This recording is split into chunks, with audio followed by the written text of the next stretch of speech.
Hi there, welcome to Sukkos before Sukkos. Today we'll continue in Perek Gimel, Mishnah Beis. Yesterday we spoke about the lulav in Mishnah Aleph. Today we continue speaking about the hadas. The hadas and the myrtle leaves, a very important component of the lulav, and that's what the Mishnah discusses in Mishnah Beis. Hadas hagozu v'hayovish posel. Just as the lulav, if one of the hadasim and the myrtle is stolen, or if it's dry, it is posel. The reason being, stolen, it's not yours. If it's dry, it is not hodder, it's not beautiful. If it's from the Asherah tree, or it is from the Ir Hanidachas, the city which had served idols, it's also possible, it's also invalid. Niktam roisho, just as with the lulav, if the top of it is broken off. Nifritzu olav, or if just as with the lulav, if its leaves were severed, if they disconnected, that means the majority of the leaves are not attached to the body, not attached to the stem of the myrtle. Or if its berries outnumbered its leaves.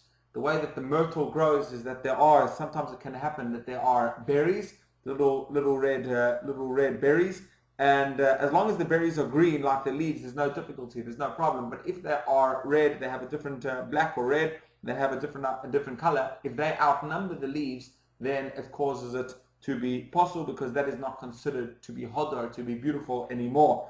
The imiaton, however, if you decrease them, if you pluck them off, kosher, the hadas is valid because he has returned it to its, he has made it beautiful once again. However, says the Mishnah of ein mamatin b'yontif, one may not decrease them on yontif, which means on the first or the second day of Yontif in Chutz La'aretz, outside of Eretz Yisrael, one would not be allowed to take them off in order to perfect it. The reason being because fixing something on Yontif is a malacha, something which is prohibited, which is forbidden, and therefore that would not be allowed. The Mishnah Gimel starts speaking about the arava. Arava gzula b'veisha psula. If the willow twig was stolen, or if it was dry, it's possible. If it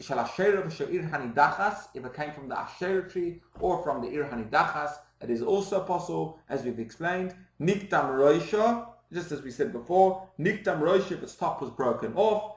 Nifritzu aleo, or if its leaves were severed, they were detached from the spine, and all these things are psula, they're invalid. Tzaftzafah is a certain kind of species which is very similar to the arava, but the Mishnah tells us that is invalid. What it is, it's a kind of a mountain plant that resembles the arava, but the difference is, whereas the arava, the spine of the willow leaves, which the Torah wants us to use, are red, and the leaves are also elongated. They're long, they're very smooth along their edges. The tzaftzafah is different in that its spine, its stems are white, they're not exactly red, and its leaves are serrated, they're not exactly smooth, they're more roundish in shape, and that is something which today when you see a hechsher on the aravas, that's what they look out for. That's one of those things which they look out for. That is psula. The reason that it's possible is because that is not the species of the arava, of the arvei nachal, the willows of the stream which the Torah was talking about. Kumusha, if the leaves were wilted. Now here it means not that they're totally dried out, because if they're dried out, then it is invalid, as we've explained. But it is just that they're no longer fresh, they're not totally dried out, so it may not look so beautiful. Or v'shenoshru mixas oleo, or if part of its leaves have fallen off, which means only a minority of the leaves have fallen off. As long as the majority remains, this is still considered to be hodor, it can still be considered beautiful. V'shel baal, Baal means a field which is owned by an individual, which means that it grew in a rain-watered field and not near a brook. It didn't grow in a field near a river. Nevertheless, that is kishayra, that is kosher, that is still valid. Even though it's interesting because the Torah says arvei nachal, when describing the arava, the Torah says it has to be arvei nachal, the willows of the stream of a river. Nevertheless, the Gemara explains that it's always been understood. That doesn't mean that it has to be there, but it has to be of the kind that is usually found over there.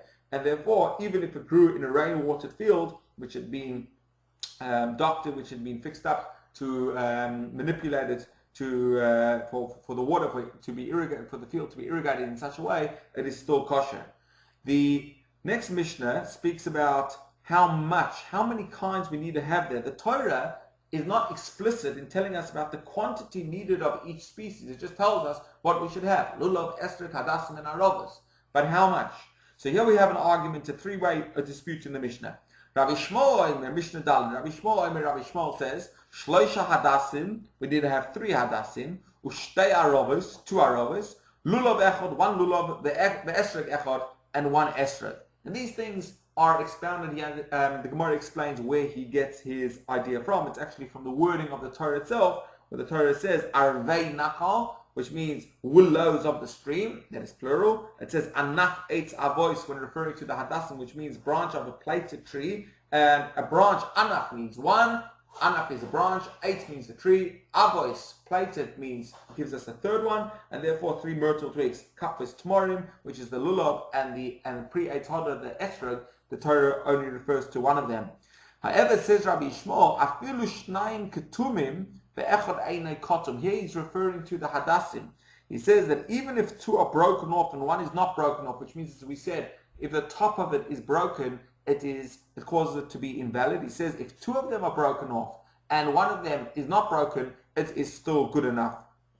Rabbi Tarfon says, afilu shloshton ketumim. He says even if all 3 are broken off, which means if all 3 myrtle twigs are clipped at the top, are broken at the top, it does not invalidate your entire set. What Rabbi Tarfon holds, his view is that you need to have 3 hadassim. However, he disagrees with the concept, which we've explained in a previous Mishnah, the concept of niktam, of it being broken off at the top, as invalidating it. He says that is still considered to be kosher. However, you do need to have 3 hadassim. Rabbi Akiva says, T'sheim shelulav echad ve'esrog echad. He says, just as there is 1 lulav and 1 esrog, he says, kach hadas echad ba'arava achas, so too, the minimum, all that you need to have as a requirement is 1 myrtle twig and 1 arava, 1 little branch of the arava, and that is already good enough. Have a wonderful day. Look forward to seeing you again tomorrow.